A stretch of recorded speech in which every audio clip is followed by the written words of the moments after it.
Well, things aren't so happy in Washington. D.C. faces new uncertainty this morning over a potential government shutdown and the sudden resignation announcement of a well-respected cabinet member. Defense Secretary Jim Mattis said he will step down after President Trump stunned advisors with this week's decision to pull U.S. troops out of Syria. Sources tell CBS News the president is also ordering 7,000 troops to leave Afghanistan, a position Mattis also opposes. The retired Marine general wrote in his resignation letter, "You have the right to have a Secretary of Defense whose views are better aligned with yours." Republican Senator Marco Rubio tweeted that the letter shows, quote, "We are headed towards a series of grave policy errors which will endanger our nation and empower our adversaries." David Martin is at the Pentagon. David, good morning. Good morning. Secretary Mattis delivered this letter personally to the president yesterday afternoon. In it, he says the U.S. must remain clear-eyed about countries like Russia, China, and North Korea. But his most profound disagreement with the president is over the treatment of American allies. He and the president have a good relationship, but sometimes they disagree. Last night, White House Press Secretary Sarah Sanders tried to downplay the differences between Secretary Mattis and the president, while lawmakers from both parties voiced concerns and criticism about Mattis's resignation. Our troops look to Secretary Mattis as a leader, and now he is going to be leaving them. This is very serious for our country.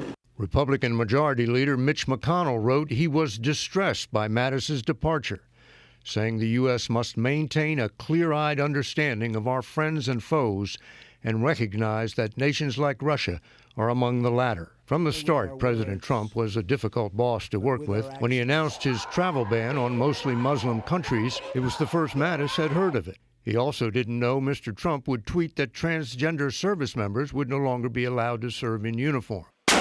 The final straw was the president's decision to pull U.S. troops out of Syria. They're coming back now.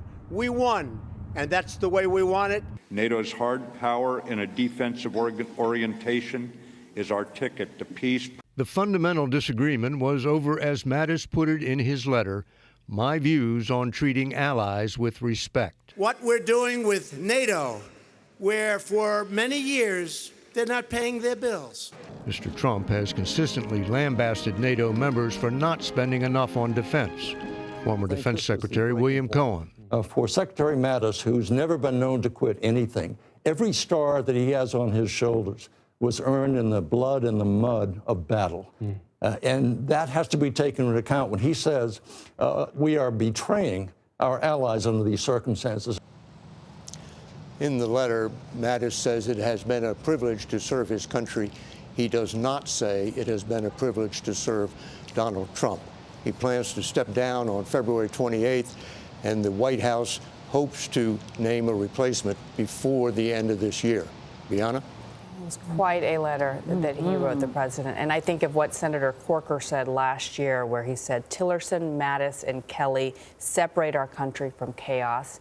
All three are either gone or plan to leave. He said at the time you should really worry if the three of them leave, if any of them leave, and now all three of them. But you know James Mattis. What does this say to you, John? Well, what was striking is the scope of the letter. This was not about a specific dispute. What Secretary Mattis said, two key things. One, you have to partner with your allies and respect them. That's not just NATO, that's all allies. And he said you have to be clear-eyed about the threats, Russia and China. Those are the kinds of things that undergird American national security policy for the last 50, 60 years. And so what he is saying is those fundamental principles are at odds with President Trump's view of the world. And James Mattis is a measured and sober person. And he said, my 4 decades of service that are dedicated to those principles are at odds with your presidency. That is a sweeping statement from somebody who is not prone to saying things just kind of off the cuff when it comes to strategic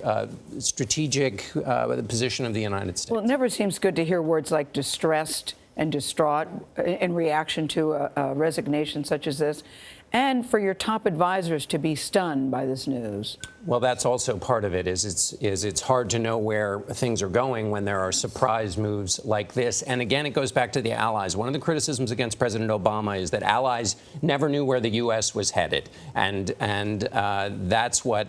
Part of the critique of President Trump that James Mattis is putting his finger on is that this is unpredictable as well. Our allies don't know where we're headed, and that creates instability. Our cabinet members and our generals didn't know where the president was headed when it came to Syria as well, until the president tweeted about it.